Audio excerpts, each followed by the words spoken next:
최근 500만 원만 인출해도 국세청이 조사한다는 괴소문 많이들 들어보셨죠? 특히 어르신들 사이에서 불안감이 크신 것 같습니다. 오늘은 이 소문의 진실을 명쾌하게 파헤쳐 보겠습니다. 결론부터 말씀드리면 500만 원 인출 자체가 세무조사로 이어지는 일은 절대 없습니다. 하지만 특정 경우에는 문제가 될 수 있다는 점 꼭 기억해 주세요. 현행 법상 은행은 하루에 한 계좌에서 1천만 원 이상 현금이 입출금되면 금융정보분석원, 즉 FIU에 보고해야 합니다. 이 기준은 2019년에 2천만 원에서 1천만 원으로 낮아진 이후 변동이 없었습니다. 자, 여기서 중요한 점은 FIU에 보고된다고 해서 무조건 국세청에 통보되는 건 아니라는 겁니다. 금융당국은 자체적으로 거래 내역을 분석해서 탈세 혐의가 짙다고 판단될 때만 국세청에 통보하는데요. 세무조사의 핵심은 금액이 아니라 탈세 의심 거래 여부입니다. 은행이 거래 기간이나 입출금 패턴 등을 분석해서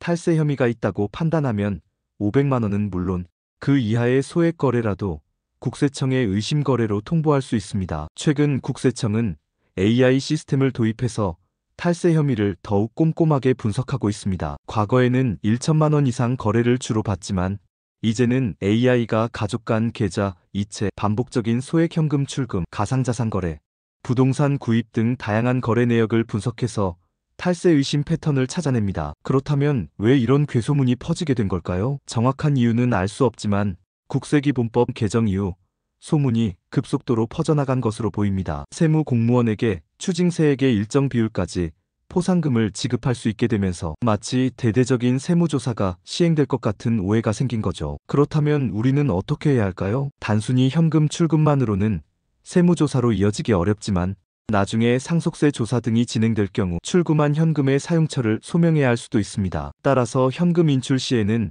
용도를 메모하거나 증빙 자료를 챙겨두는 것이 좋습니다. 수표를 사용하거나 자금의 출처 및 사용처를 명확히 기록하는 등 투명하게 금융거래를 하는 것이 가장 안전합니다. 세무 전문가들은 단순히 현금 인출 금액만으로 세무조사가 진행되지는 않지만 자금 출처를 명확히 소명할 수 있도록 준비하는 것이 중요하다고 조언합니다. 결론적으로 500만 원 인출 시 국세청 세무조사 괴소문은 사실이 아닙니다. 하지만 국세청의 감시망이 강화되고 AI를 활용한 탈세 분석이 정교해짐에 따라 평소 투명한 금융거래 습관을 갖는 것이 중요합니다. 현금 인출 시 사용 목적을 기록하고 소득에 비해 과도한 지출이나 불분명한 자금 흐름이 발생하지 않도록 주의해야 합니다.